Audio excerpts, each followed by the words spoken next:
Un cuarto de siglo. Los 50 mejores discos chilenos. Un especial de The Clinic construido a partir de la votación de más de 100 artistas nacionales. Aquí repasamos las obras que han marcado estos primeros 25 años de siglo, sus historias, sus procesos y la huella que dejaron en nuestra música. Los 50 mejores discos chilenos del siglo XXI es presentado por Receta del Abuelo, la receta perfecta. Nos encontramos en un nuevo capítulo de los 50 mejores discos chilenos del siglo XXI, elegido por más de 100 artistas aquí en The Clinic. Me encuentro con mi amigo Raimundo Flores. ¿Cómo estáis? Bien, ¿y tú qué tal? Bien, súper bien. Después de haber escuchado otros 10 discos, hoy día vamos a estar revisando del 30 al 21. Sí. Seguimos explorando géneros. Hay de todo un poco hoy día ya. Sí. Sorpresas, clásicos y muchos géneros. Sí. Muchos géneros, distintas épocas de este siglo. Así que nada, pues, vamos con este recuento, estos nuevos 10 discos que encontraron la receta perfecta, al igual que Receta del Abuelo, que una vez más nos acompaña aquí en este podcast. Así que vamos con el número 30, Raimundo. Vamos. Let's go. Y en el número 30, para abrir este capítulo, tenemos a Jepe con Audiovisión, disco del año 2010. Jepe ya había aparecido en la lista con Taller Dejado. Sí. Pero ahora lo tenemos ya en su faceta solista, su tercer disco. Y creo que uno de los, como quizás llamarlo un punto de inflexión en su carrera. Sí, seguro. Donde pasa como de una faceta un poquito más folclórica, quizás. Under. Y under a una búsqueda un poco más pop, ¿no? Sí, es como... Estaba escuchando y recordando el momento que, bueno, este es el disco que cae en la categoría Nuevo Paraíso del pop chileno y que se diferencia con, como dijiste tú, Jepinto Hungría, donde era un poco más folclore. Y estuve leyendo ahí de que Jepe quería alejarse de los estereotipos que habían alrededor de él. Y entonces decide hacer este disco Audiovisión donde hay como muchos estilos y donde yo encuentro, escuchando nuevamente, que no logra sonar caótico tampoco. Claro. Es un disco como...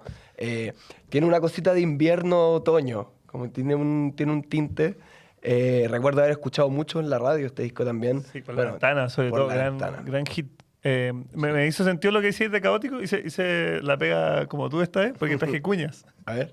Y nada, no, me hizo sentido con algo que tenía anotado que dice, bueno, primero decía, la música que hago es para todo el mundo, arrasando un poco esta vocación más pop, pero también decía hacer canciones de la manera más matea posible. Los discos anteriores se hicieron de cualquier forma, era como sacar la foto y dejarla ahí. Ahora todo es menos instantáneo, se ha trabajado mucho más. Oh. Entonces también como que distinta visión que entregaba en ese momento. Audiovisión. Se ve reflejada en eso. Y también me parece de cierta manera que también se reflejan las letras. Hasta el momento Jepinto y Hungría tenían, y Taller Dejado también, tenían esta cosa que comentaba un poco la otra vez de ser como un poco crípticas. Como que uno no sabía bien de qué estaba hablando. Había unas imágenes como así etéreas en el aire y que uno le reflejaban distintas cosas. Y en esto creo que, a pesar de que no se pierde del todo eso, hay canciones más concretas. Me gusta, por ejemplo, que abra el disco con Amigos Vecinos, que es una canción que me gusta mucho y que habla de algo imposible más concreto, así como tener amigos, tener vecinos que lleguen a tu casa a un carrete. Taller Dejado. Claro. Muy así. Sí.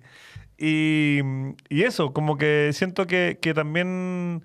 Por ese lado también se nota esta apertura al pop y obviamente destacar el trabajo de Christian Heine como productor que debe tener mucho que ver con eso.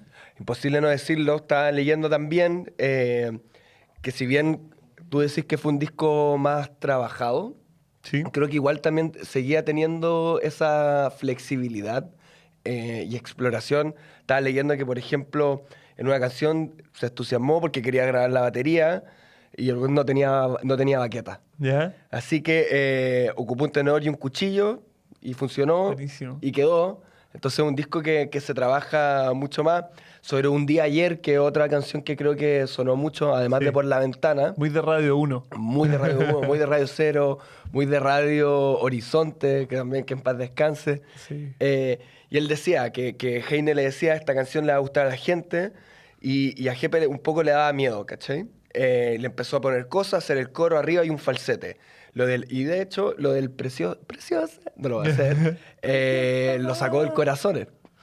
Mira. Del preciosa. Sí, po. Así que, nada, tiene momentos muy distintos, dice lo mismo Jepe, amigos vecinos, extrovertida, sencilla, por la ventana, después canciones más oscuras.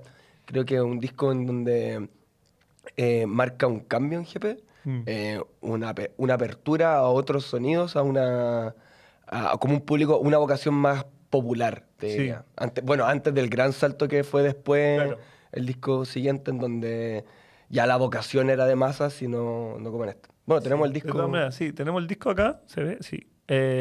Y quería destacar, viendo aquí la contraportada, porque también son esos momentos en que uno piensa después para atrás, ahora pensando en 15 años después, como qué loco la cantidad de gente talentosa que confluyó en un solo espacio. Pienso en Jeppe y Heine, pero también toda la escena que se movía alrededor de ella y que participó en el disco, Pedro Piedra, Jorge González, que participa en el Sí. Salón Nacional de Tecnología, Javier Amena, Valeria Jara, que era la pareja de Jeppe en ese momento y que también tocó mucho con él en vivo, Facuta, Nea Ducci, Felicia Morales, bueno, y un largo etcétera, que también como que ahora mirado en retrospectiva es como esa escena de la que estamos hablando y que hoy en día como que se ve con más claridad, ¿no? Perspectiva. Sí. Sí. Sobre todo, yo creo que este es como debe ser el disco que más recuerda a la gente de GP. De hecho, me llama la atención que no hablemos de Hungría en esta lista, que lo estoy escuchando. ¿Te gusta mucho? Y ¿Es sí, de es tus que favoritos? Celosía encuentro que un tema. Tuvo sus votos, pero quedó fuera, sí. Quedó un tema. Eh, Bueno, vamos a seguir hablando de GP Sí, yo probablemente. quiero hacer una última acotación también, una historia que cuando la conocí me cambió la perspectiva de la canción por siempre. Quizás algunos la sepan, pero es la historia que hay detrás de la bajada, que está inspirada en un microcuento de, aquí sale el autor, Carlos Arragada, y se trata de el dueño de un perro que va a visitarlo, o sea, el perro muere y él viaja a su casa de infancia a visitarlo. Así que desde que supe esa historia, me duele mucho más esa canción. Bueno, y ahí estuvimos en el número 30, abriendo esta lista de los mejores discos chinos del siglo XXI, a GP con Audiovisión del año 2010.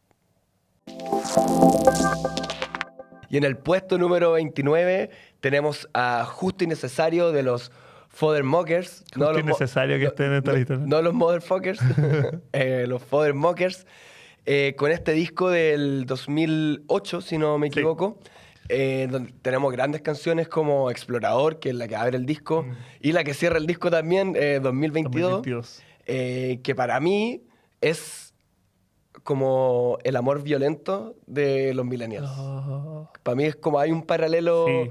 como muy guitarreable, muy de poder hacer, muy de que está en la universidad y es como súper romántica. Tiene Como mucho que tiene, sentido. tiene como todo eso.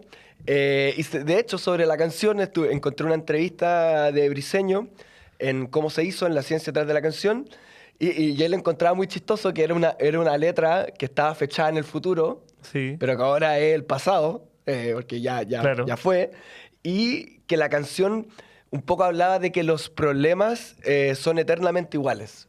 Es decir, las cosas buenas de las relaciones y las cosas malas de las relaciones siempre van a ser iguales y no cambian en el tiempo. No es lo mismo, los sufrimientos que hay y las alegrías que hay en una relación humana son iguales. Dijo que también se había inspirado mucho en el soul, que quería Sí. como, no tanto en Motown, que es lo que escucha él, pero como que tenía tintes. Y que la canción decía, sé que estamos bien, pero que estamos bien es por algo. Y por eso termina la canción, no hay duda que no se pague ni plazo que no llegue, porque todo en la vida tiene un precio. Así que Increíble. creo que un disco, el segundo disco de los Fothermockers, Sí. pero es el primer disco que empieza como a consolidar, creo, la fórmula Briseño, que es de canciones simples, minimalistas, poéticas, harta poesía en su lírica, y el humor también especial Sí. que tiene el señor Cristóbal Briseño. Sí, bueno, clasicazo 2022 de todas maneras. Recordar que este disco fue producido por Angelo Peratini. Y así como dato curioso, esto venía con una caja de cartón. El disco físico del que creo que se hicieron 500 copias, una cosa así. Y que incluía fotos, cómics y otro tipo de... un cartón con dibujos, un zorzal, un chincol y un calendario para el año 2022. Mira. Mira, imagínate haber estado el año 2022 y haber guardado eso. Bueno, Volvieron el año aparte 2022. Eso, un regreso muy simbólico que se da en ese año. Y yo también, hablando de historias, que también creo que otro de los como sellos de Briseño, que tiene la capacidad de ser un muy buen contador de historias en sus letras, me quedo con Gran Puente, que bueno, habla de dos hermanos que están en su casa y entra un asaltante, y uno termina muerto y otro en el hospital. Y bueno, después se supo que esa canción había nacido del caso de los hermanos Romo, que fueron atacados a martillazos en su casa en Puente Alto. Y lo loco es que, bueno, Briseño se inspira en esta historia para hacer la canción, pero luego de que sale la canción, termina la investigación y se descubre que la que lo atacó fue su madre. Así que hay un trágico vuelco en esa canción. Oye, bueno, estuvimos hablando con Héctor Muñoz, miembro insigne de Fodermakers. Fundador, miembro insigne y amigo también, así que aprovechando de mandarle un saludo. Y estuvimos hablando de cómo este disco, a la luz de este regreso que tuvieron en el año 2022, sigue muy vivo en la memoria de la gente, sigue creciendo y bueno, de eso estuvimos hablando con Héctor.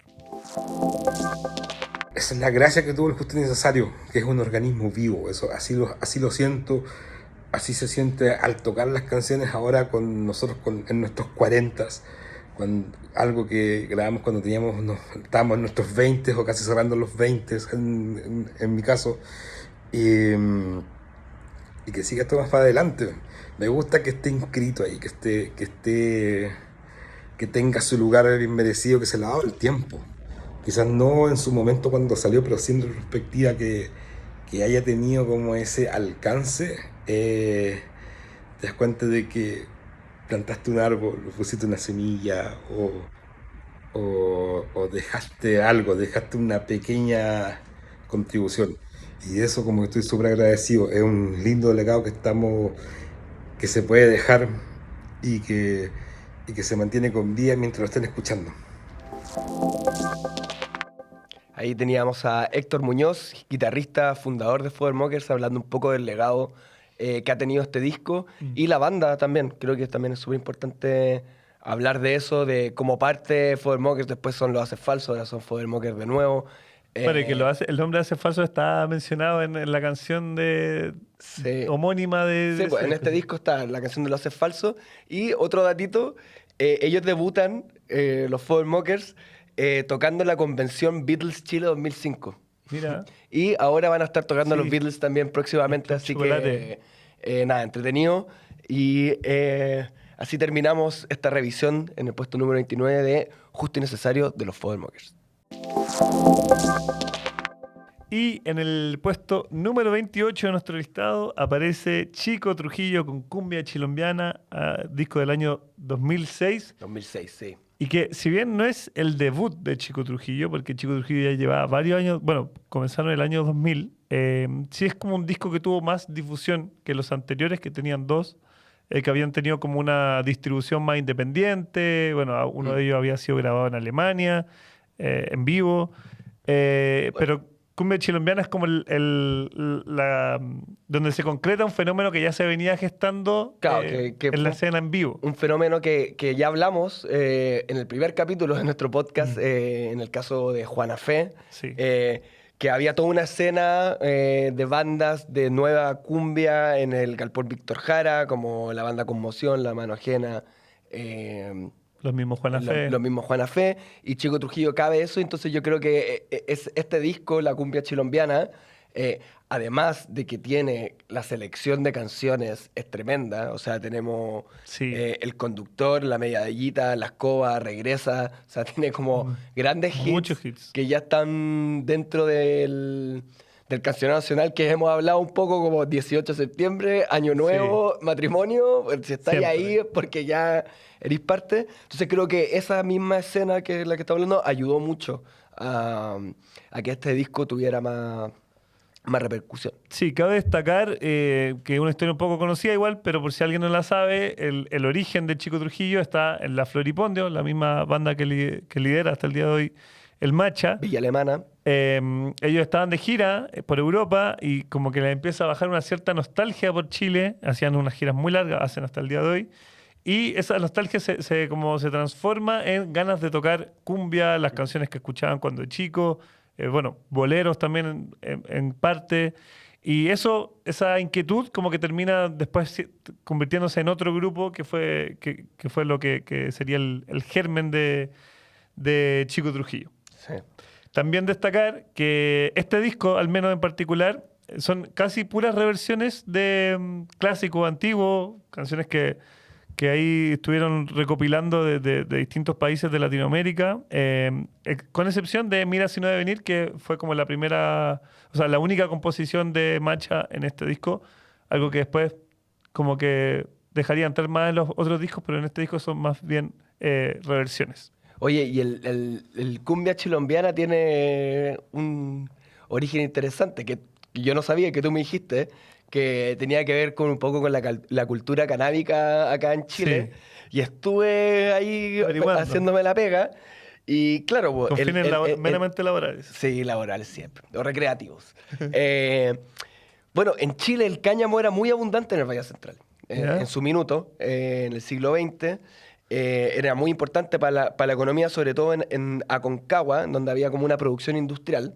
Y la cuestión es que era tan grande que en un minuto necesitaban empezar a exportar. Entonces, durante la segunda mitad del siglo XX, llega una semilla de cáñamo de Colombia, fundamentalmente porque las plantas se adaptaban bien y eran más grandes. Entonces, es de ahí que como tenían más material vegetal, lo usaban industrialmente. Y después, lo que no sabían es que esta variedad tenía mayor grado de THC, entonces te pegaba más fuerte, y ahí quedó como chilombiana, porque era una semilla colombiana que llegaba en Chile, se adaptaba al espacio y estaba. Y yo creo que ellos mismos toman, bueno, esta idea de tomar distintas músicas de otros lados. Mucho de Colombia, claro. De hecho, tenía una historia ahí con Totó y la Momposina. Estos sonidos de otros lados, sobre todo Colombia, como decís tú, y hacerlo a la chilena y a nuestra manera, que aportaba toda la energía que aporta Chico Trujillo. Sí, ahí está la explicación de la chilombiana. Buenísimo, quería complementar con esa anécdota que estuve hablando con Juan Granemeyer, percusionista y fundador de Chico Trujillo, también parte de la Floripondio, que votó en esta lista. Y estuvimos hablando de este disco y me comentaba que en uno de los tantos viajes por el extranjero, en un festival muy pro donde hacían masaje, él se fue a anotar te podía anotar como en un horario, y se anotó en un horario y vio que en el horario de arriba había alguien que se había anotado como Toto. Y dijo, bueno, no sé quién será. La banda. Claro. Y llega a darse el masaje y se encuentra con la leyenda de la música colombiana, Totó la Momposina. Y se pone a conversar con ella y le dice, mira, nosotros acabamos de sacar un disco que se llama Cumbia Chilombiana. Y parece que Totó la Momposina lo encontró así genial. Se murió de la risa, estuvieron hablando un montón de rato y le dio como su sello de aprobación a este discazo que hoy en día entra en el número 28. Sí. Y ojo con el Macha, porque vamos a estar hablando harto de él durante esta lista. Y en el puesto número 27 de esta lista de los mejores discos chilenos del siglo, elegido por más de 100 artistas, tenemos Bailar y Llorar, de Teleradio Donoso, editado en el año 2008, el segundo disco de Teleradio Donoso, de Gran Santiago, en donde encontramos canciones que también... esto es pre-Paraíso Pop, como sí, que Teleradio, de hecho entra Alex solo. Entró a eso, claro. Pero creo que este es... Bueno, y supimos por ahí además que este era un disco muy de Alex, así nos dijeron alguien que participó bastante cerca en la creación de este disco. Y creo eso, que es como el primer esbozo del... Alex and Banter que se estaba encontrando a sí mismo, que después vendría Odisea, que también encuentro un discazo, sí. Después El Rebelde, etcétera, porque acá encontramos canciones tanto para bailar como para llorar, que creo que es una tónica que sigue Alex en toda su carrera, y tenemos Mar en el Campo, Éramos Todos Felices, Cama de Clavos, que mucho tiempo estuvo mal escrita en Spotify como Cama de Calvos, Granada, sí. La misma Bailar y Llorar que abre el disco, nada, creo que un disco en donde, insisto, empieza como Alex a explorar esta faceta más pop. La línea de abajo, súper protagonista, súper groove, súper funk. Y como leí por ahí, un poco de Maura, de Virus, un poco de Miranda y un poco de Los Prisioneros. Increíble, muy buen disco, de todas maneras. También yo siento que escuchando y reescuchando, como que imposible no hacerse la pregunta el what if, qué hubiera pasado si Teleradio Donoso hubiera seguido, porque bueno, este fue el segundo y último disco de Teleradio Donoso. Se separaron un poquito después, no más de un año después, yo creo. El baterista Martín del Real se iría a Hace Falso. Sí, guitarrista Martín del Real, Guitarrista, ¿verdad? bajista Cristóbal Fres y el baterista Juan Pablo Wasaf. ¿Verdad? Y sí, pues como que queda la duda de qué podría haber pasado. La prensa en ese momento, revisando cosas de la época, los postulaba como sucesores de los Bunkers. Porque igual, claro, también quizás tenían una cosa un poquito más rockera que lo que después hizo Alex como solista. Es que claro, el primer disco sobre todo, Sí. y creo que acá éramos todos felices, también muestra un poco como, bueno, esa guitarra bien de Strokes que Claro. en un minuto le decían en esa canción del primer disco que era igual a Last Night. Tenía esos tonos, pero aquí insisto, creo que es como cuando Alex empieza a decir como, bueno, hay otra beta, Sí. otro lugar donde quiero estar. Sí, de todas maneras. Lo que yo también. Bueno, dos cosas que destacar. Que el manager de la banda en ese momento y que fue productor ejecutivo del disco fue Carlos Fonseca. Gran. Bueno, manager Manager. histórico de Los Prisioneros. Exacto. Y una persona que también, siempre que fue manager de proyectos, como que tenía un ojo muy bueno. Manuel García también lo acompañó en sus primeros años. Se me están escapando otros nombres, pero un nombre importante como en el detrás de escena de la música No, chilena. la música chilena, o sea, en EMI, cuando trabajó en la segunda parte de los 90, Claro. Pánico, el debut de Pánico, de Lucibel, etcétera. No, bueno. Y lo otro que también, así, reflexión que me quedó reescuchando el disco, que siento que la mayoría de los hits están como en la primera parte, en la parte bailable. Evidente, son las canciones quizás más orejas. Pero está bonito revisitar como la segunda parte, las canciones un poco más, las para De llorar. llorar. Bueno, mencionaste Granada, pero todas las otras también muy buenas y donde también, claro, uno inevitablemente hace el ejercicio de buscar al Alex Banter actual en eso y hay una línea que se puede trazar súper interesante. Y así en el puesto número 27 teníamos Bailar y Llorar de Teleradio Donoso, un disco muy oreja, muy bailable, muy para llorar también, y que creo que es como fundamental para entender todo lo que vendría después De todas maneras. para Alex Banter.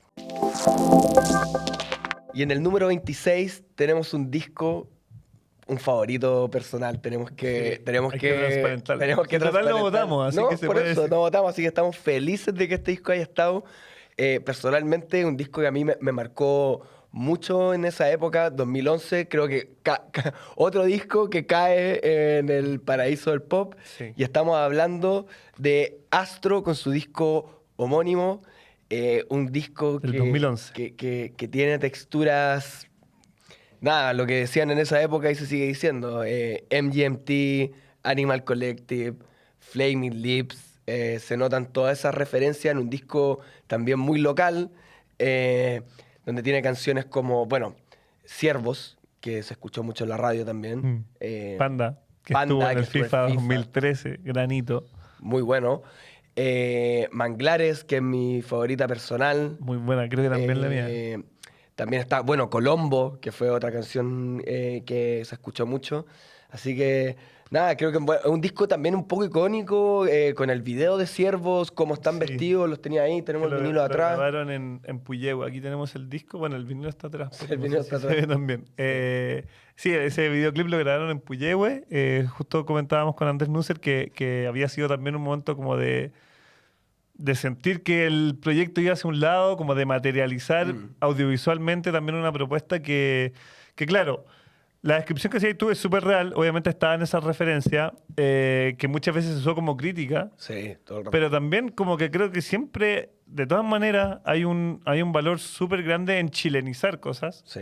o en traer como al español, partiendo por traer al español y por traer a una realidad más local. El primer EP que había sacado Astro, ese sí, quizás lo que ellos mismos han hecho siempre como autocrítica, que se notaba demasiado en las referencias, pero donde está Maestro de Distorsión. sí, temazo. Perdón, se notaba mucho la referencia, pero el trabajo que quisieron hacer acá en este disco debut, fue como llevar eso a algo más propio. Más loco. Creo que de ahí también sale un poco el universo lírico de este disco que Los animalitos. claro, es muy distintivo y también como que hace mucho sentido sabiendo que Andrés Nusser era de Osorno. Claro. Entonces, eso, él también cuenta en entrevistas que estaba muy influenciado por el realismo mágico, que había leído mucho eso en el colegio y que como que era algo una tecla que le gustaba tocar.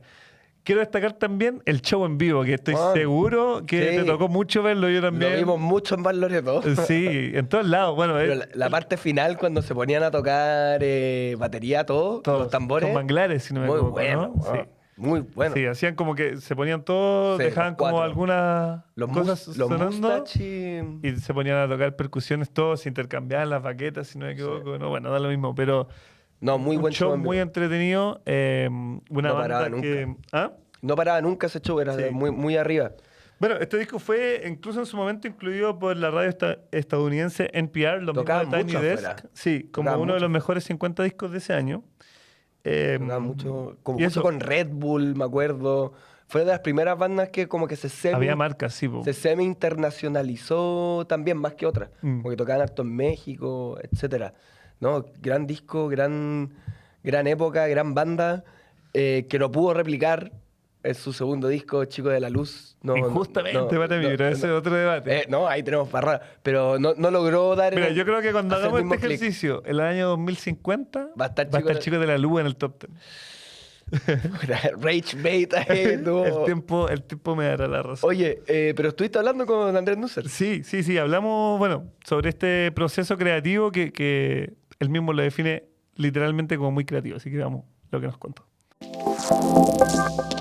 El proceso creativo del álbum fue como muy creativo. Era algo que hacíamos de pura pasión nomás.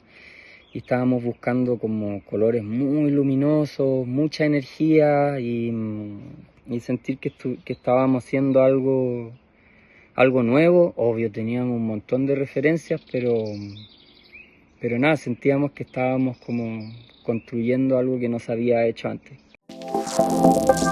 Estaba Andrés Nusser hablando sobre el debut de Astro. Te dejo con dos datitos que A ver. encontré por ahí y sé que la gente está disfrutando de A estos ver. datitos que estamos tirando.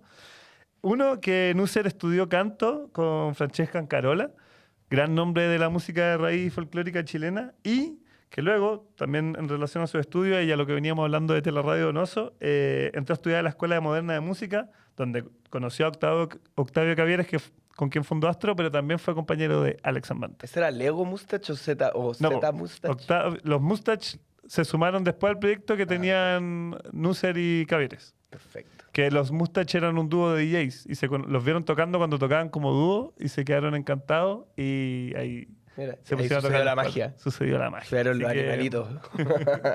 un gustazo estar hablando de este disco. Sí, es que para mí es muy importante. Lo vi, me acuerdo mucho de esa época como sonando, tocando. Manuel García haciendo una versión de Maestro de Distorsión. ¿En serio? Sí, No está conozco- por ahí. no conozco esa. No.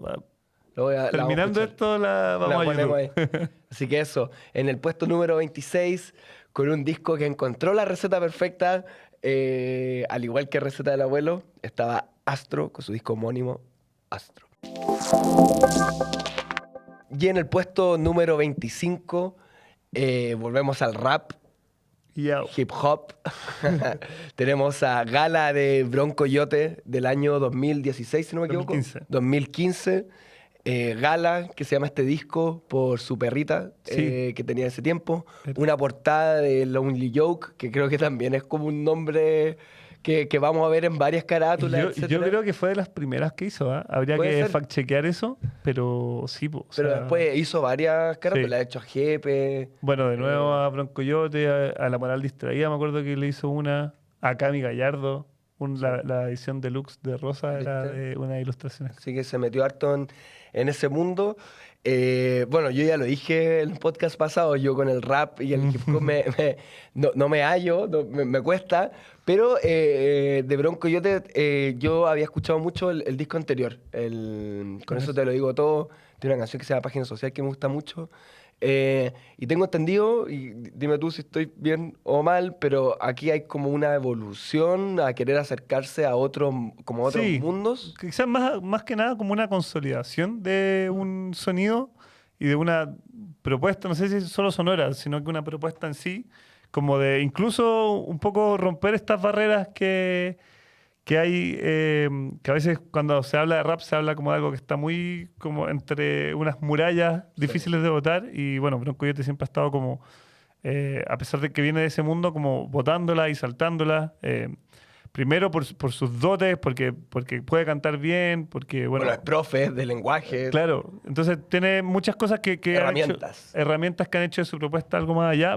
Escuchemos lo que hablamos con él al respecto, sobre cómo este disco viene como a consolidar lo que había hecho con el disco anterior. Ese proceso ya se había encaminado bastante con Eso Te Digo Todo, el álbum anterior a ese, a nivel meramente sonoro me refiero.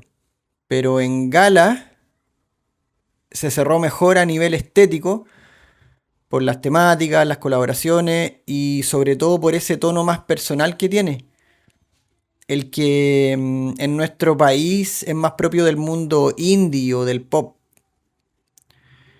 Así fue como, a mi modo de ver, el disco se inscribe en la línea de tiempo de lo que es o puede denominarse urbano alternativo en Chile. Y bueno, todo lo que se ha hecho a partir de ese momento con mi proyecto parte de ese pop rapero. Pop rapero, me gustó Buena esa definición. Y viendo el tracklist, bueno, está Cristóbal Briseño, Sí. está Jepe, está el Matías Sena, La Felicia Morales. la Felicia Morales, la Más que Aquí Música. tenemos el disco. Está hoy día. No, tenemos- hoy justo día en la tenemos- discoteca personal. pegó. calzó muy bien. Bueno, y por otro lado también, claro, están esas colaboraciones como más indie, pero también trayendo a la gente como de su mundo. Camilici y James Manuel de la Sonora Point. El Jonas Sánchez, que hablamos de Yaero, él. Jonas Sánchez, Mantoy. Transmesco, saxofonista también. Y Noble MC en Nada 2, que para mí. Debo reconocer que ese verso de Noble MC en esa canción, para mí es de los mejores versos de un invitado en un disco de rap chileno en el último tiempo. Así nomás, corta. Sí, sí, buenísima. La recomiendo a todos. Aparte, él como que Bronco Coyote como que le cede de cierta manera como el protagonismo de la canción y parte con su verso muy bueno. Quiero contar una anécdota personal. Dale. Esta ya es la anécdota más egocéntrica que voy a contar en el programa, pero Ay, veamos. No. el año 2014, yo estaba haciendo un trabajo para la U y quería entrevistar a Bronco Coyote para nuestro ramo de narración radial. Perfecto. Y bueno, le escribí, le insistí un montón para que me diera la entrevista. Como que me había dejado un poco en visto, que lo entiendo completamente, no te estoy juzgando, Bronco Coyote.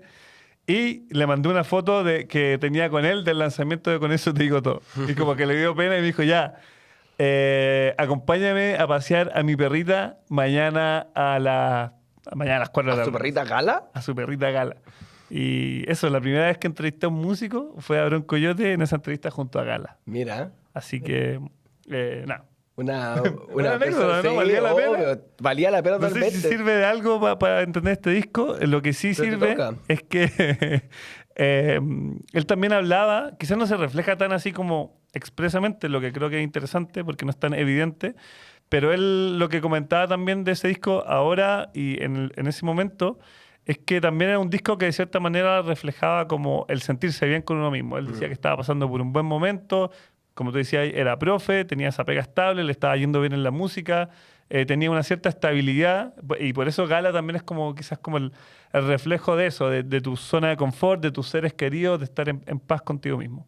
Nada, no hay nada mejor que eso. Sí, de todas maneras. Y nada, cumplió hace muy poquito 10 años. Por eso mismo Bronco Coyote ha estado hablando harto de este disco en redes sociales. También él contando que de todas maneras es su disco más popular, el que tiene más reproducción, el que la gente más le recuerda. Y a propósito de eso, según lo que anunció en Instagram hace unos días, se viene pronto una edición en vinilo. Así que para todos bueno. los fans de este disco, No, bueno, Bronco Coyote. A mí, como dice él, pop rap creo que tiene algo distinto. Sí, O especial. sí, de de todas cierta maneras. manera. A mí me gusta mucho su canción Piola que tiene. Sí, po. Esa canción me gusta caleta. Gianluca, buenísimo. Sí. sus letras también, las cosas que habla, cómo lo dice, también creo que es muy chileno. Además, que algo que hemos estado hablando en todos estos discos, cómo dice las cosas y las maneras de decir Sí. las cosas son muy locales. Así que en el puesto número 25, La mitad, llegamos a la mitad. a la mitad del programa, teníamos a Gala de Bronco Coyote. Y estén atentos a ver si salen vinilo y lo quieren ahí tener en su colección personal, como la que nos trajimos hoy día. Y en el número 24 de nuestro listado aparece uno de los grandes fenómenos de la música chilena del No, último fenomenazo. Po, tiempo, weón. Macha y el Bloque Depresivo con su debut homónimo. ¿Homónimo o 100% lúcidos? Eso ahí haciendo la pega me costó... Sí, porque bueno, en el... ya que Lo tenemos. claro, la portada sí, que esta es la misma que sale en las plataformas. Po. Sí. Sale 100% lúcidos, pero yo Exacto. lo interpreto como una suerte como de bajada. Ya. Porque de hecho hay una reedición en vinilo que la vendían en los discos que yo cuando estaba viendo en Madrid la compré allá. Y salía solo Mache del Bloque Mache, Depresivo. ok, Y era el perfecto. mismo disco, otra portada, y no salía nada de los 100% lúcidos. Perfecto. Oye, Pero sí, fue entretenido porque de hecho hubo gente que votó en el ranking ¿Como por este 100% disco lúcido? como 100% lúcido, sí. o sea, sin duda, uno de los fenómenos más grandes y extraños al mismo tiempo.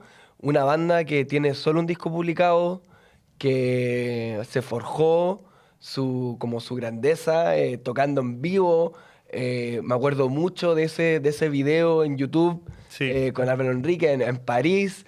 En el Teatro de la Villa de París. ¿Te cuento la historia de cómo se gestó eso? Sí, y también lo encuentro raro porque van a ser la tercera banda chilena que va a ser un nacional. Sí. O sea, tenía a Los Prisioneros, a Los Bunkers, ambos con un cancionero gigantesco antes de llegar a... O sea, dos bandas que se tuvieron que separar para poder tocar en el Estadio Nacional.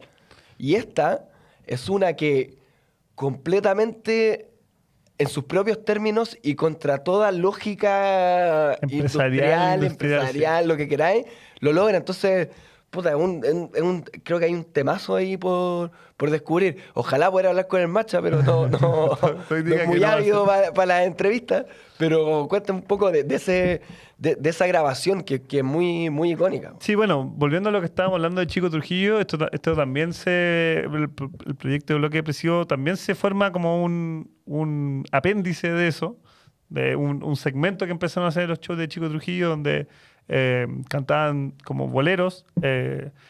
Y bueno, está este concierto icónico en el Teatro de la Villa. O sea, claro, los primeros años del Bloque Depresivo fue eso, en el fondo. Fue un segmento que se empezó a ser popular, empezaron a hacer conciertos solo de ese proyecto, donde entraron músicos nuevos. Todo autoproducido. Todo que de hecho también el del Nacional también Sí. es autoproducido. Sí.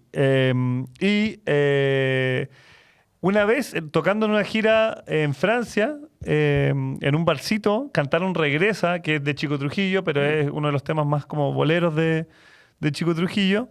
Y en el bar se pusieron a bailar unas personas que resultaron ser parte del cuerpo de danza de Pina Bausch. ¿Ya? Y que decidieron incluirla en un espectáculo que estaban haciendo en el Teatro de la Villa, como parte de la banda sonora. Cuando estrenan ese espectáculo, uno de los directores del Teatro de la Villa de París les dice como, ¿qué onda esa canción que pusieron? Me encanta.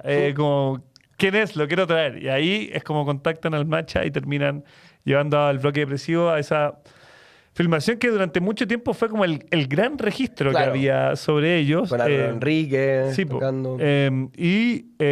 Por mucho tiempo el mismo Macha, cada vez que podía, decía que no iba a haber un disco del Bloque Depresivo. Sí. De hecho, hay una entrevista muy buena que le da el Macha a un niño de San Francisco de En Mostazal, sí. donde el niño fan número 1, lo único que quería saber era si iban a grabar un disco. Oh. Y el Macha, con mucho cariño, le dice que no, que ellos jamás iban a grabar un disco, pero terminaron cediendo quizás a un clamor popular que había. Sí, o sea, antes del Nacional hay muchos copulicanes, hay muchos teatros, Sí.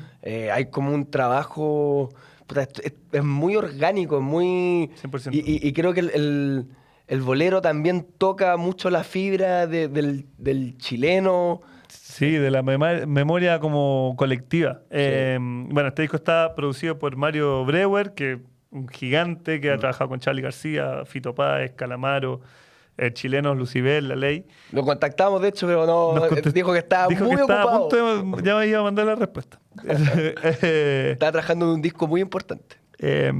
Nada, y quiero destacar también que lo mismo que hablábamos de Chico Trujillo, también, claro, son reversiones en su mayoría, pero también hay algunas composiciones del Macha, quizás la más conocida o la que tuvo mayor impacto, Continentales.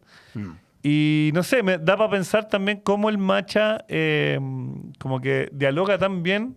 O sea, claro, cuando uno escucha el disco sin tener demasiado contexto, las canciones uno no está haciendo la diferencia, esta es antigua y esta es nueva, sino que todo suena muy bien cohesionado y el Macha como que muestra tener una pluma muy atemporal, pero que siempre también, si te fijas un poquito más, tiene quizás más chilenismo o hace referencia a cosas más locales, pero que claro, dialoga de manera muy bonita con los clásicos como de toda la vida que suelen reversionar. Y no solo clásicos, o sea, bueno, hasta el día de hoy acaban de desliberar un cover de Turista, de Sí, Bad po. Bunny. Sigue explorando esta faceta y ya lo vamos a ver prontamente, en poquitos días más, en el Estadio Nacional, que seguro, yo tengo FOMO por no ir, porque creo que va a ser de esas cosas que se va a hablar por mucho tiempo, y que no sé qué es que me sorprende mucho, insisto, que llenar el Estadio Nacional, solo 2 bandas antes que se tuvieron que separar, como si tú me hubieras preguntado antes de esto, ¿quién puede llenar el Nacional? En verdad nunca te hubiera dicho, no, el Bloque Depresivo. Quizás te hubiera dicho Chico Trujillo, no sé, bueno, Chico Trujillo. Increíble. Y el Macha en doble jornada, bastante... Igual recordar que los Jaivas van a hacer su nacional. Acá en Ciudad se llenó. No sé cuánta gente fue.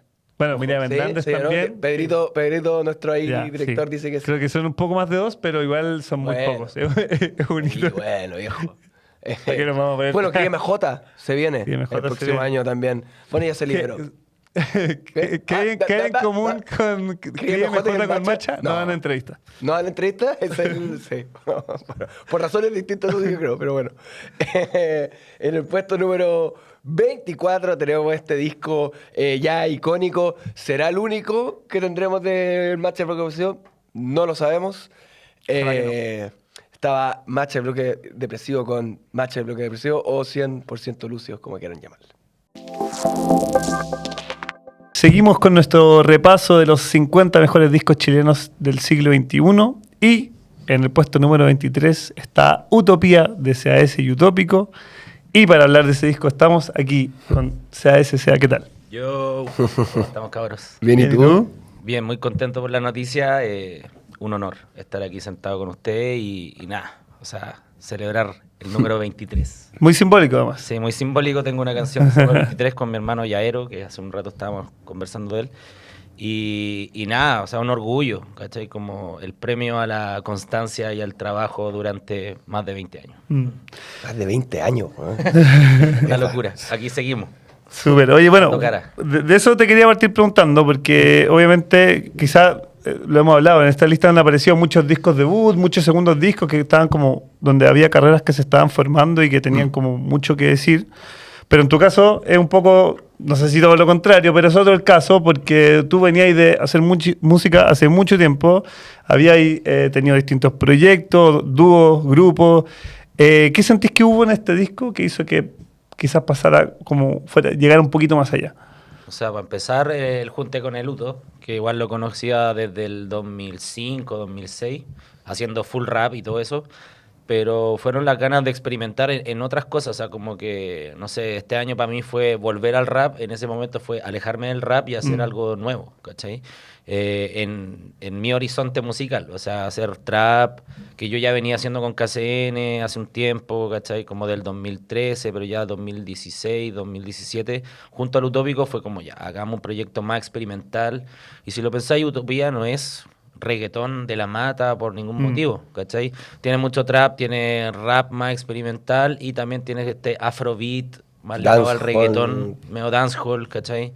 Y lo otro importante es un álbum sin pretensiones. O sea, nosotros nunca trabajamos el proyecto pensando en que no íbamos a ser millo o que no íbamos a pegar o que íbamos a estar en el número 23 de los álbumes más importantes de la década. Entonces, no sé, fue eso, fue algo como que creo que se conectó también en el sentido de hacer música con nuevos artistas, en ese momento el Polima, el Young Sister, el Drefkila, que ya estaban haciendo su carrera solista, o como, no sé, por ejemplo, Dref, que venía del Batallas de Red Bull, y también haciendo su música, ¿cachai? Pero creo que esto consolidó a la escena como un antes y un después de Utopía, así que bacán. ¿Y qué estabais viendo tú en esa época que quisiste rescatar? Lo mismo que dijiste, bueno, el Polimá, el Drefkila, etcétera.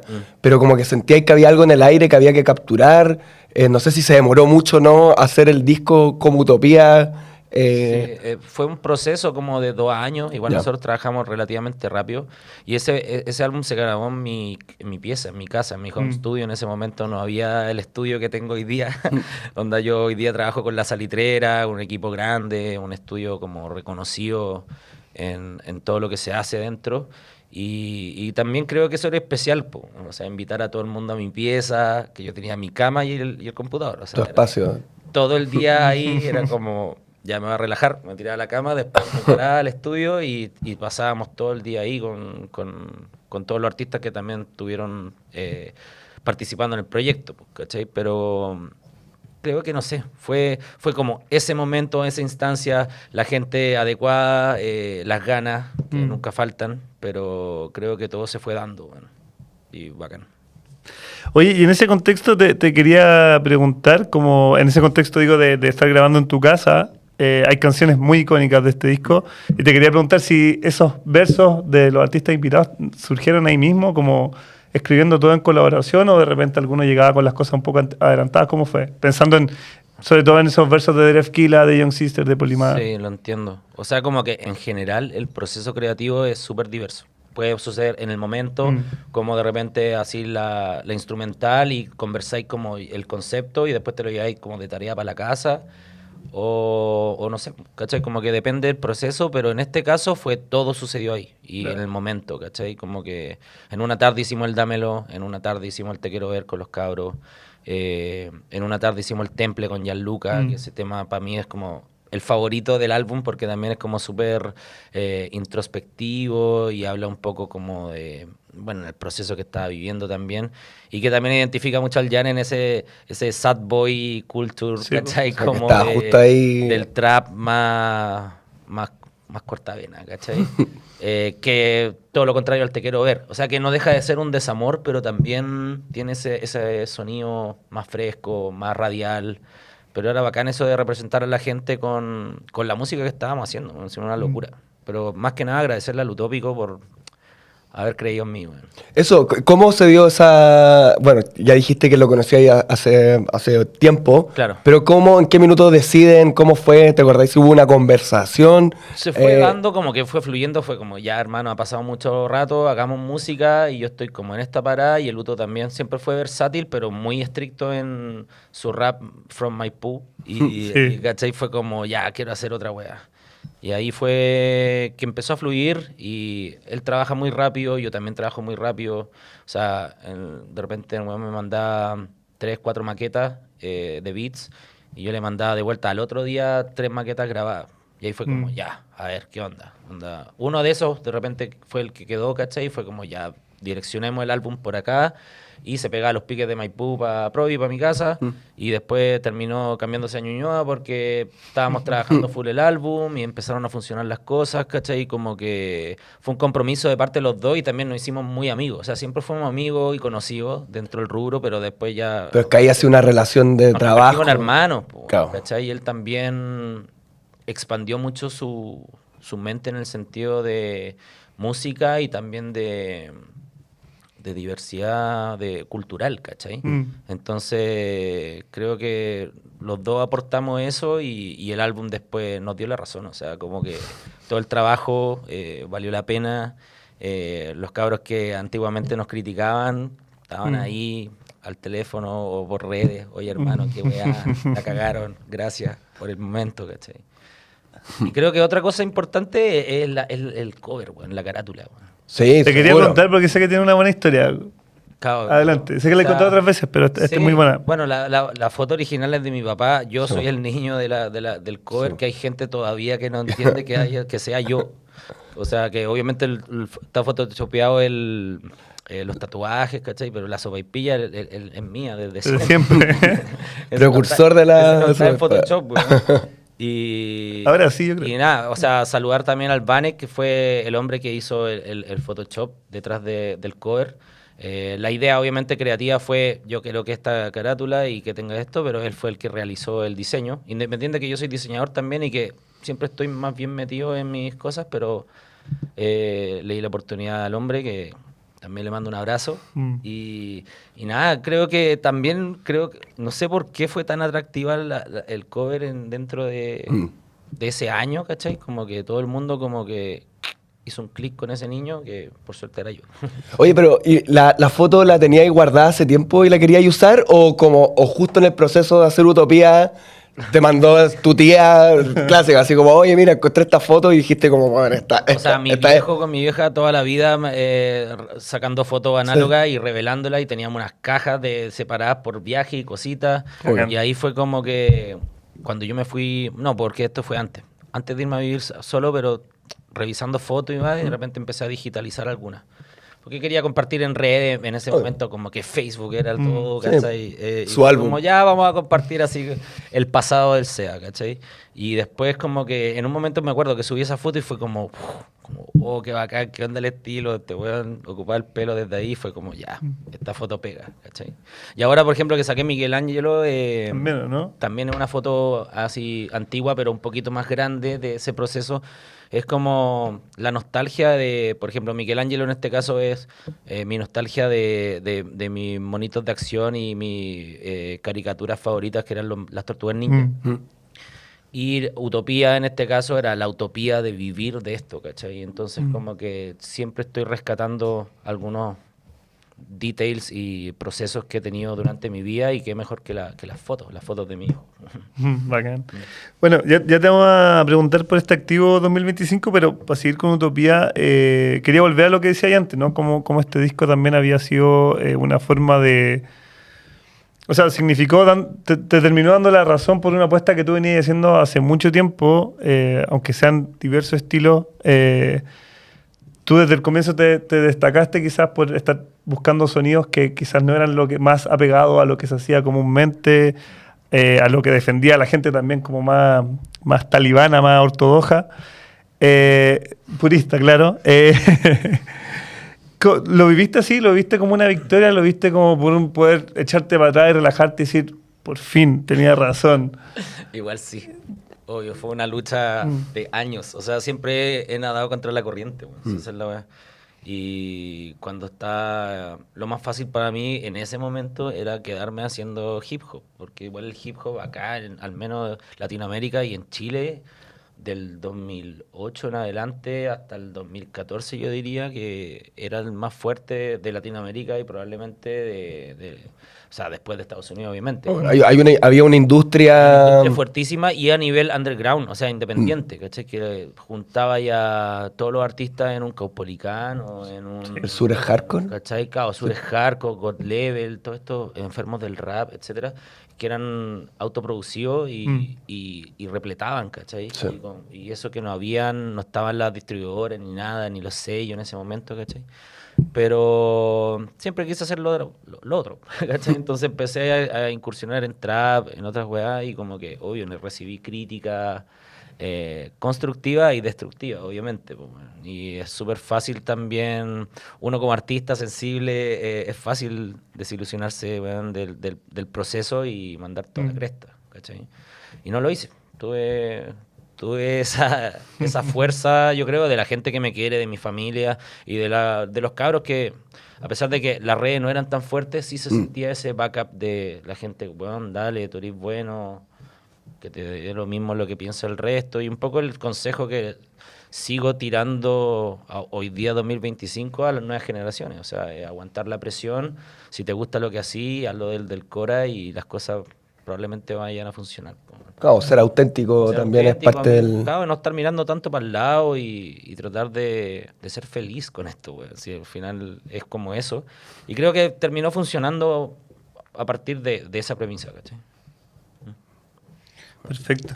Te quería preguntar también, como volviendo a esto, a lo que decías tú de que la utopía en ese momento era vivir de la música. Me imagino que obviamente tener éxitos como los que tuviste, que me imagino que todo eso también ayuda a que aumentara mucho la agenda de conciertos. Claro. Y Me acuerdo sonaba que mucho. en ese momento estabas ahí tocando en todos lados. Te quería preguntar que quizás muchas veces no se habla tan concretamente de esto, hay como un tema tabú en general en todas las profesiones de hablar como de plata y eso, pero ¿cambió tu vida significativamente como a nivel de poder sostenerte de la música? Sí. Obviamente que sí. Mm. Igual tomamos buenas decisiones en el sentido de que por suerte tengo un gran equipo de apoyo y que también de trabajo, ¿cachai? Como para tomar buenas decisiones. Obviamente que después de Utopía aparecieron los sellos.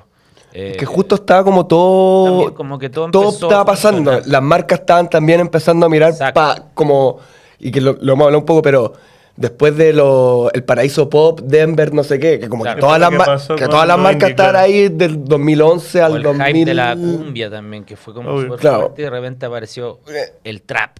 Sí. Porque así todo el mundo, ¿qué es el trap? O sea, yo me acuerdo, Unas me notas. invitaron en 2017 a Buenos Días a Todos, una más así. Y el GC era como, ¿qué es el trap? El fenómeno de los jóvenes. Y la wea, y yo, puta, yo venía escuchando trap del 2008, pues, Claro. no sé, ¿cachai? Sin saber que se llamaba trap. O sea, era Crank o Dirty South o lo que sea. Pero al final, claro, aparecieron todos como, weón, ¿qué están haciendo? Lo que siempre yo dije es como que aquí nadie nos dijo qué es lo que teníamos que hacer, y eso es lo entretenido. Empezamos a generar industria, obviamente que referenciándonos de Atlanta o de Estados Unidos o de Europa, pero tanto yo como el Dref, el Sister, Poli, Jan, la Paloma, la Princesa Alba y así muchísimos más, Pablo, ¿cachai? Marlon, lo hicimos nosotros, po, ¿cachai? Entonces como que eso tenía mucho valor y eso se dio cuenta también, claro, los sellos, las marcas, los programas, los medios, ¿cachai? Y no, o sea, obviamente que cambió todo. Bueno, yo ahora vivo de mi música, ¿cachai? Obviamente que Utopía es 100% mío, junto con el Utópico, ¿cachai?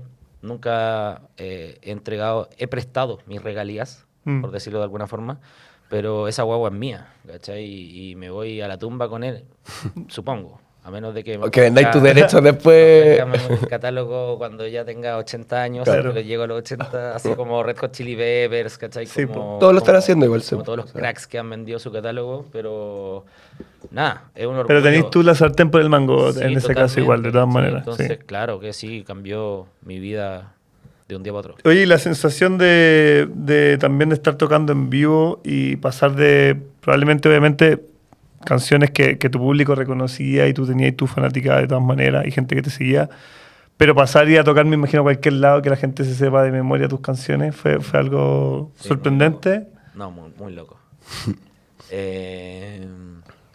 Claro, como bien decís tú, yo con la KCN, mi carrera como solista, también sentí eso, pero no a nivel de A la magnitud. 60.000 personas cantando una canción que tú hiciste. Pues, eso fue una locura, ¿cachai? Mm.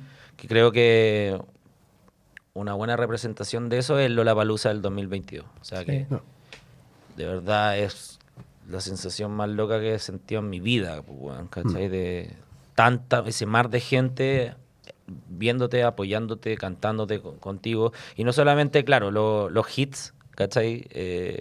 Sino que todo el repertorio, weón. Y eso es súper importante y, claro, es un logro para cualquier músico, creo yo. Mm. O sea, O esa escuchar, sensación. o escuchar tu música en un carrete, que imagino que también Claro, debe o ser te como que la mandaban pongan. Oye, weón, estoy en Zurich y está Está sonando sonando el Te disco. quiero ver, no entiendo qué weá. Y así millones de otros. Nosotros leímos como caja, estábamos en la universidad y leímos como caja, te quiero ver y dámelo, weón. Yo Así tengo caleta. pesadillas.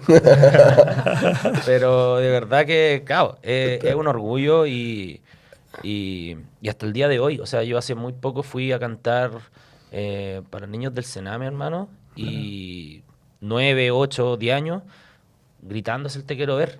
Y eso es bacán, ¿cachai? Porque hay muchas veces que esto One Hit Wonder o de repente el hit del verano que tiene caducidad, ¿cachai? Claro, se diluye en 2 meses, 3 Esto- meses.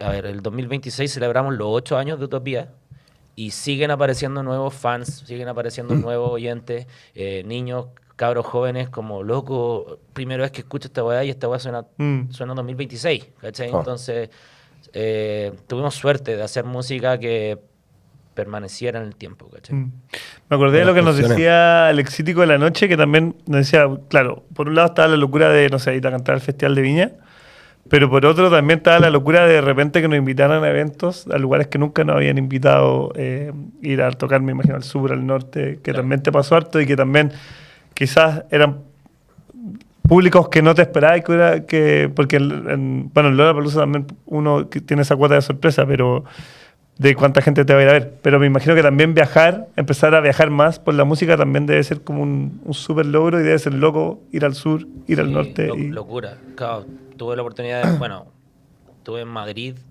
tocando con mi música y estuve en Buenos Aires. Todavía tengo pendiente ir a México, de verdad que solo por un tema de logística no he podido ir y porque se me han cruzado. He hecho giras por Chile, de norte a sur, por todos lados. Y claro, justo en el momento que se nos ofreció México, teníamos algo importante acá en Chile y yo dije, no, potenciémoslo de acá porque aquí está... Aprovechémoslo ahora, ¿cachai? Que era el momento también importante, junto a una marca. Pero claro, o sea, poder tener la oportunidad de conocer... no sé, por ejemplo, ir a tocar a Chiloé, hermano, y saber que también tenés gente que te escucha es como, wow, qué locura. O ir a Arica, como te comentaba, en un momento hacíamos gira todos juntos, o sea, era Dref, La Princesa Alba, Gianluca, Sister, Pony. Eran como todos de la misma escena en ese minuto. Y era contado con los dedos de las manos, ¿cachai? Como que ahora se abrió la industria, obviamente que ahora también hay una oportunidad para los nuevos talentos de vivir de esto o sacar a tu familia de la situación que están o buscar la fama, el reconocimiento, la plata, ¿cachai? Como que siento que se ha ido manchando eso en el sentido de que yo partí haciendo esto y sigo haciéndolo porque soy amante del arte. Ahora lo que viene lo repercute después por tu trabajo es válido, pues, bueno, así como cualquier profesión, ¿cachai? Pero no puede ser el foco, que siento que eso se ha ido como de alguna forma perdiendo, pero en ese momento nosotros fuimos gestores de todo esto, ¿cachai? Así que bien, muy orgulloso. Oye, y como corte más personal, ¿cómo seguís tú después de haber tenido estos 2 hits, este disco muy importante? Me imagino que una autopresión de querer como, bueno, ya hice esto, tengo que hacerlo de nuevo, o quizás no tengo que hacerlo de nuevo. No sé, ¿cómo vivís con eso después de esa etapa? Bueno, quizás ahora ya han pasado 8 años, no sé si todavía lo pensáis o no, pero... Sí, pero claro, en un momento fue así. O sea, hay muchos cabros como que... Y se nota que siguen el mismo patrón. O sea, pegaron algo y reproducen... Se calca. La fórmula. La fórmula hasta que, no sé, pues, bueno, se ponga duro el chicle. Pero... Yo no lo hice... Busqué en algún momento, me junté de nuevo con Dref cuando hicimos Nalgaje de mi álbum Orión, que fue del 2024, en el proceso 2023 y aparte como recién saliendo pandemia, bueno, nosotros también pasamos una pandemia entre medio, entonces eso fue súper duro porque también venían viajes internacionales, venían colaboraciones internacionales y a mí también me gusta humanizarlo, entonces como que me gusta viajar, estar con la persona, no grabar a distancia, conocer a los productores y se cagó todo, entonces eso también fue súper duro para el equipo, para mí. Y después cuando volvimos ya de hecho saqué Tigre, mi otro álbum en pandemia, y también fue una disolución como en el sentido de números, pero también fue bacán poder haber hecho un proyecto, que saqué un vinilo, ¿cachai? Que también pudimos viajar post pandemia gracias a eso. Y trabajando Orión era como con Dref ya hagamos algo y de repente nos llevamos como la tarea para la casa y era como, bueno, era una copia del Dámelo. Pero sin saberlo, como ya inconscientemente estás como, no, weón, esta weá se parece mucho. Sí. Ya vamos por otro lado y terminamos haciendo el Nalgaje que también le fue súper bien, pero no tuvo la repercusión que el Dámelo, pero hicimos algo distinto. Pero al menos, ¿sí? Claro, tiene otro sonido, exigieron. Tiene algo más afro, quizá más íntimo, y la letra es un poco más suelta, más bellaca que el otro, ¿cachai? Que el otro es más como Romanticón, cute, sí. ¿cachai? Y bacán, ¿cachai? Pero claro, uno compite con uno mismo y es súper duro esa weá. Es raro, weón, ¿cachai? Pero al imagino. final tenés que soltarlo y hacer música porque te produce placer, weón. Bueno, claro, bueno, llegaste hablando de eso un poco también, de como que estáis poniendo primero, ponís exacto. primero el arte que cualquier otra cosa, y Yo creo sí. que esa decisión te deja a ti más tranquilo a la hora de crear. Yo sí, weón, soy partidario de eso. Y también respeto al resto que quizá no lo ve de otra forma, o lo ve como un trabajo, o como una oportunidad para el plan que tengan, ¿cachai? Pero yo me disfruto haciendo música porque es lo que me hace feliz. Además, quizás la gran enseñanza de Utopía me imagino que fue también que pudiendo como hacer cosas auténticas podía y como llegar a Claro. la gente. Po. Exacto. Tampoco fue que copiaste ninguna fórmula que en ese momento estuviera pegando. No del todo. realmente, O no sea, porque realmente. con lo que decía ya antes, como que igual eran sonidos que igual habías llevado como a tu propia trinchera, había Sí. cosas un poquito más exploratorias. Sí, sí, es cierto. O sea, quisiste jugar. De hecho, Sí, no, me tiré a la piscina pero sin la expectativa de que iba a funcionar, si es el tema. O sea, yo me acuerdo cuando el Dámelo, y de hecho como que sacamos el álbum, ponte tú, en agosto del 2008, o sea, perdón, 2018, y empezó a pegar como 5 o 6 meses después, o sea, el Dámelo, la weá. Muy orgánicamente, me imagino. Exacto, Sí, fue orgánico, entonces como que no fue como que salió y ¡pa! claro. Entonces fue como, oh, ya, güey, de repente, pum, pum, pum, pum, pum, sacamos el videoclip del Dámelo. eso ayudó. Mi primera inversión grande también como en proyectos musicales. Y la Camila Zurita que hizo la dirección, que bueno, el video una locura y creo que también el videoclip, el audiovisual, ayudó muchísimo a que el tema se fuera viral, ¿cachai? Sí. Porque también hablaba de amor libre, hablaba de puta, bueno, un amor sin género, ¿cachai? Como los bailarines eran de hecho como los personajes principales, yo con Dref eran prácticamente secundarios, como que había una lectura ahí Sí. bacán, ¿cachai? Y nada, pues, bueno, como que eso fue un precedente que marcó diferencia también como en el sentido de que el reggaetón siempre se ha dicho que es una hueá muy sexista, machista, ¿cachai? Como de denigrar a la mujer, etcétera. Y esa canción era todo lo... Y como fue todo dijiste lo antes. contrario, pues, weón. Entonces creo que después de ese video, la weá explotó. Cuando hicimos el lanzamiento, yo me acuerdo ¿Dónde hiciste el lanzamiento? en Bellavista, no sé cómo se llama el spot. Sí, como Era Club Ámbar, así. un bar, ¿no? Un bar, Ya. hola. Ya. Mostramos el videoclip, habían, qué sé yo, weón, 60 personas y ya.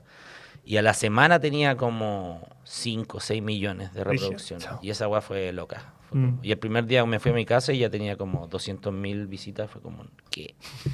No puede ser esta weá. Y ahí como que empezó a pasar orgánicamente y claro, el resto de historia. Increíble. Oye, bueno, quería cerrar preguntándote también, algo hemos esbozado, pero también ha sido un año súper activo para ti, 2 discos, uno junto a Utópico, Sí. el otro salió recién, así que, bueno, también con otro sonido, volviendo al rap, ¿cómo ha sido también Sí, esa volviendo a mi experiencia? esencia, volviendo a la nostalgia, como que me tenía un poco saturado el hecho de la música urbana, del reggaetón, que no me niego y que me encanta también. O sea, ahora el 2026 tengo varios proyectos con personajes bastante connotados. Pero claro, este era como mi año sabático que yo le digo. Sabático, 2 discos. Sabático, ¿cachai? Pero de divertirme, de volver a la esencia, Focus Daily con el Utópico, que el otro día también recibí un reconocimiento ahí en el GAM, como álbum esencial del año, muy entretenido. Bueno.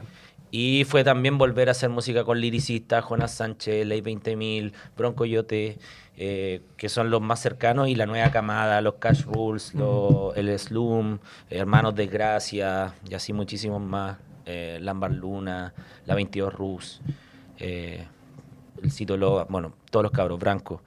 Y ahora Michelangelo también, hacer música de nicho, trap, música rap sin tapujos, ¿cachai? Sin autotune. Es como la parte dirty nuevamente de lo que me gustaba del rap. Y nada, tener una colaboración con Dibujo MC que puta, lo admiro y cuando lo conocí nunca pensé que me iba a pescar. O sea, fue como, no, este weón que hace reggaetón no sale. Que siempre yo he tenido ese miedo, pues, weón, como un poco de... Me van a juzgar o me van a Con siempre ese prejuicio que igual... Siempre tuve un prejuicio igual, ¿cachai? Por ser un weón del Bustamante, de Providencia, y como que se le ocurre a este weón tratando de hacer rap. Yo con música pude cerrar muchas bocas, pues, weón, pero ahora sentí el respeto instantáneamente del dibujo y fue como, weón, qué bacán. Y así con todos los cabros que he nombrado y en mi historia también, o sea, el Chiste MC, el mismo Jonas, ¿cachai? Como el respeto a través de la música y de cómo eres como ser humano, weón. Más allá de dónde vienes, ¿cachai? O cuál es tu historia, ¿cachai? Así Bacán. que bacán. Oye, ¿y qué onda esa relación rap urbano? ¿Creéis que ha ido mejorando? Sí, ¿Ha igual sido- sí, está más- se ha ido dando. O sea, por ejemplo, ver a Laudiger hoy día, que es un talento nuevo, haciendo música con Pailita, por ejemplo. Ya. Es como una wea muy loca y que se puede. O Jonas Sánchez haciendo música con Juliano Sosa, y así como que se ha ido cruzando el cable. O yo mismo que vengo directamente del rap, haciendo música con todos los cabros y ahora volviendo y quizá el día de mañana saque... un reggaetón nuevamente, a mi estilo, obviamente, pero está Sí, correcto, ¿cachai? Como que hay mayor diversidad y hay como, sí, un poco más de mente abierta a proyectos nuevos, bueno. Así que bacán. ¿Vais a estar tocando?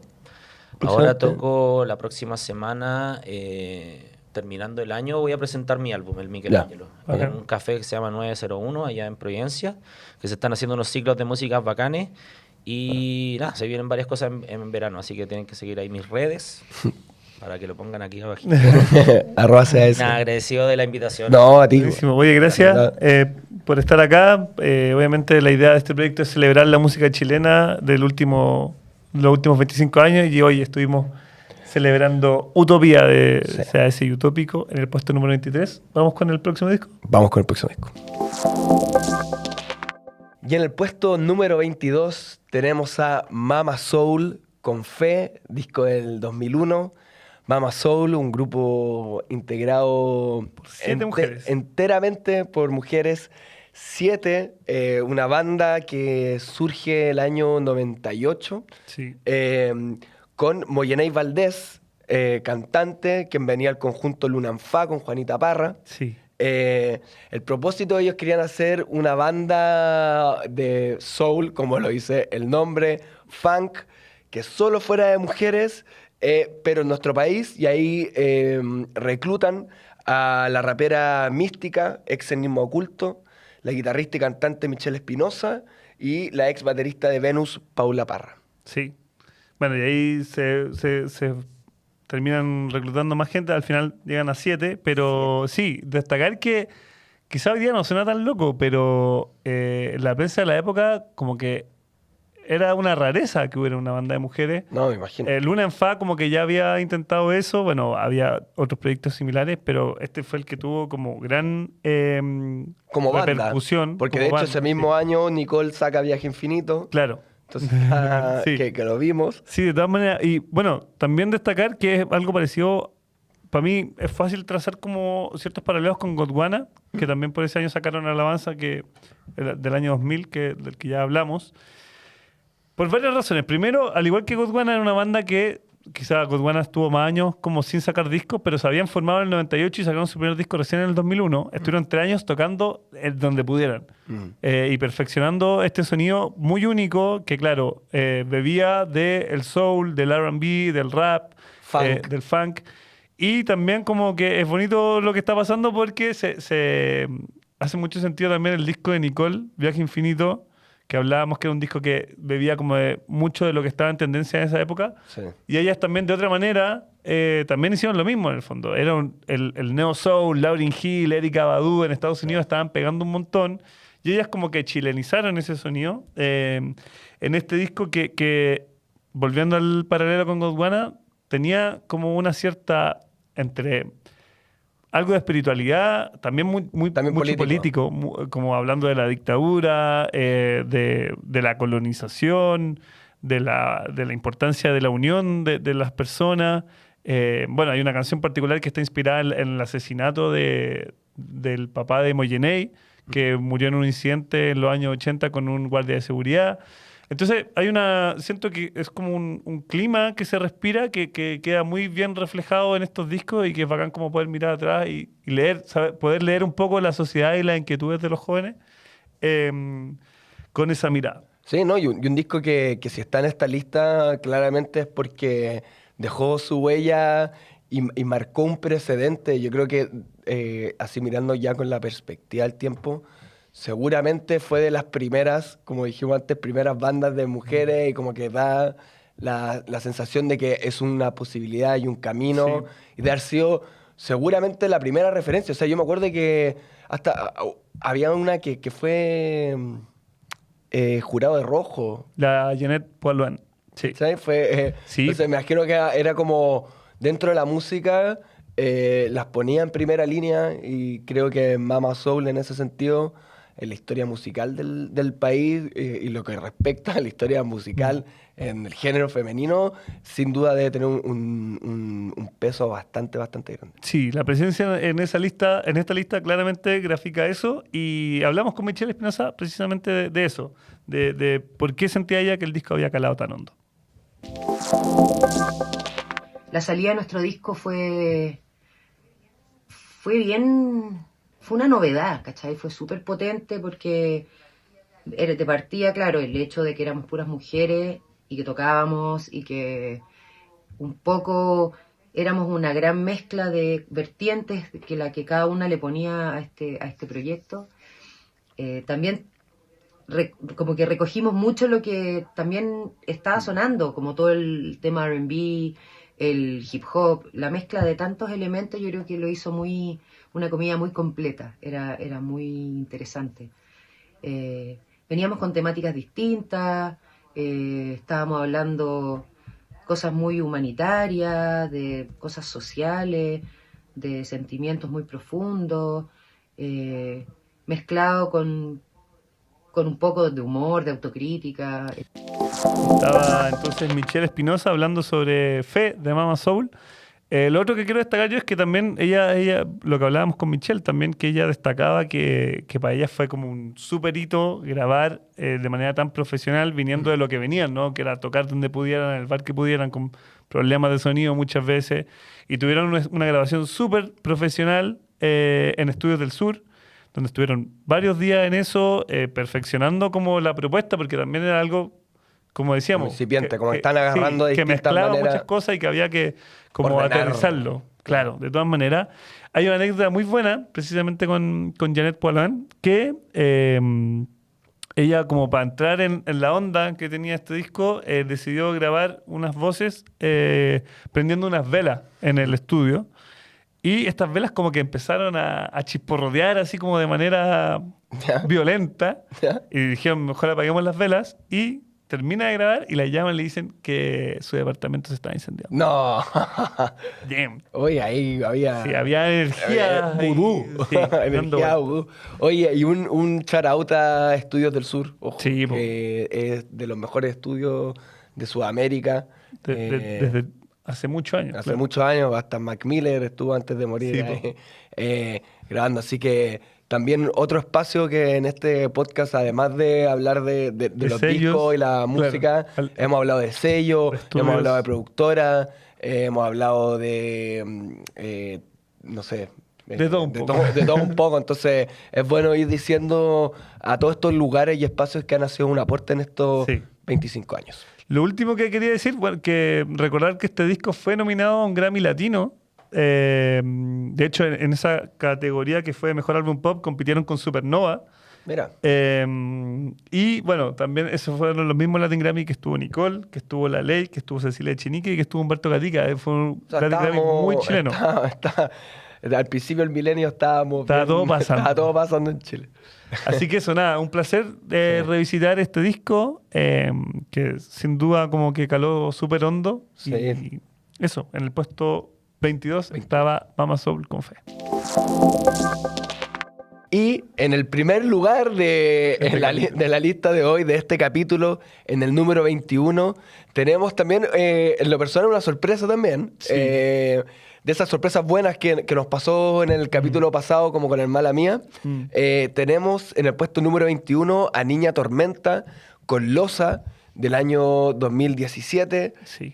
Niña Tormenta es el seudónimo de Tiare Galás, que hace muchas canciones sencillas, harto protagonismo del ukelele también, como un poco de lo que hay en el lugar, las cosas que se encuentran, tenés percusiones, una voz muy suave, muy del estilo y la onda de Diego Lorenzini, de quien estuvimos hablando en el primer capítulo con su disco Pino. ¿Y por qué de Diego Lorenzini? Bueno, este es un disco producido por Diego Lorenzini y está bajo el mismo sello UA Robot que hablamos en ese minuto.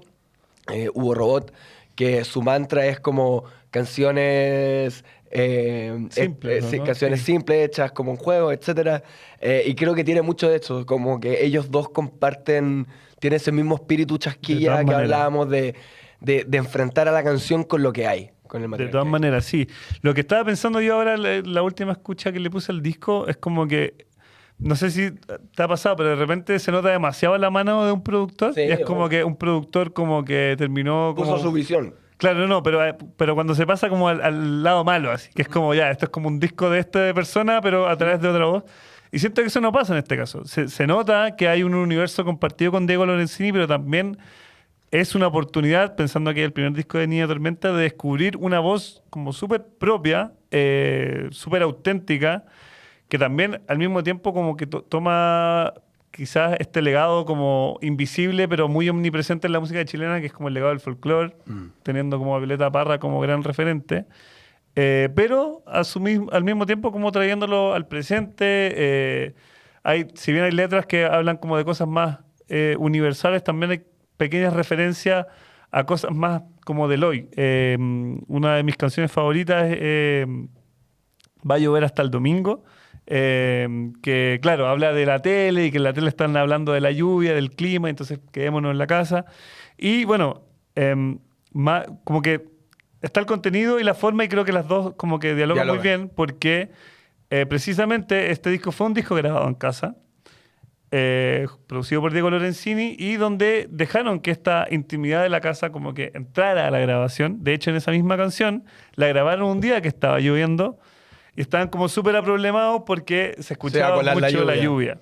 Y era la casa de Niña Tormenta, que tenía un techo de zinc, entonces como que se notaba demasiado, y resolvieron por aceptando ese sonido que le da como una atmósfera especial, súper cálida y especial.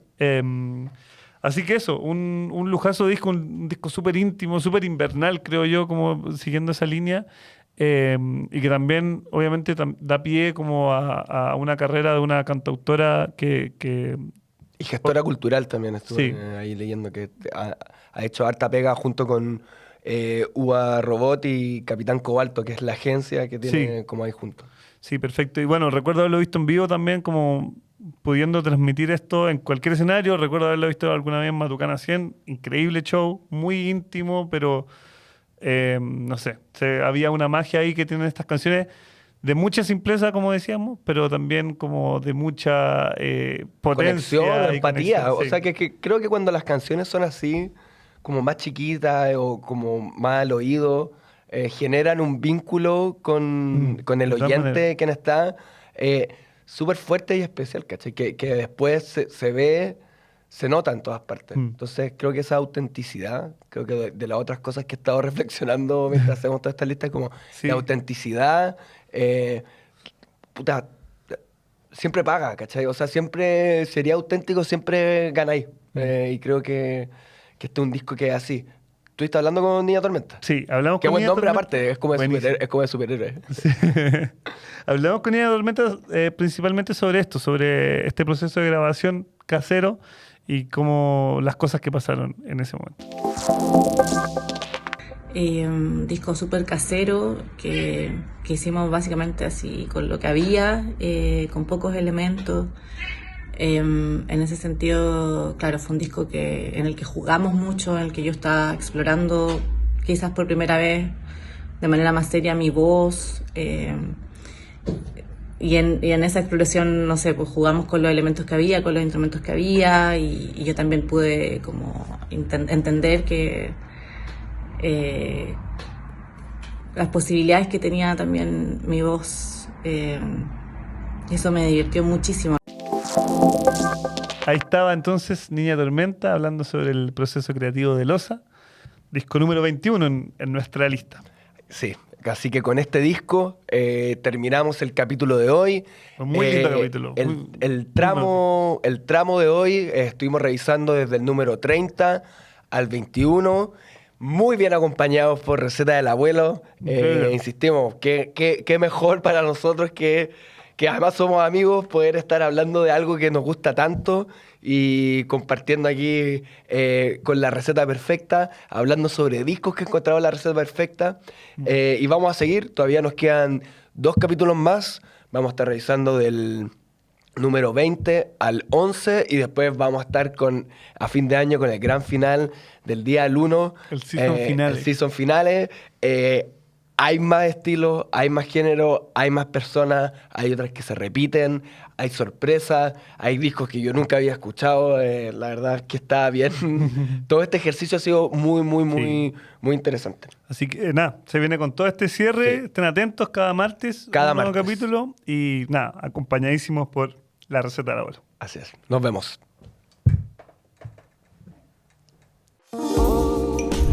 Un cuarto de siglo. Los 50 mejores discos chilenos. Un especial de The Clinic construido a partir de la votación de más de 100 artistas nacionales.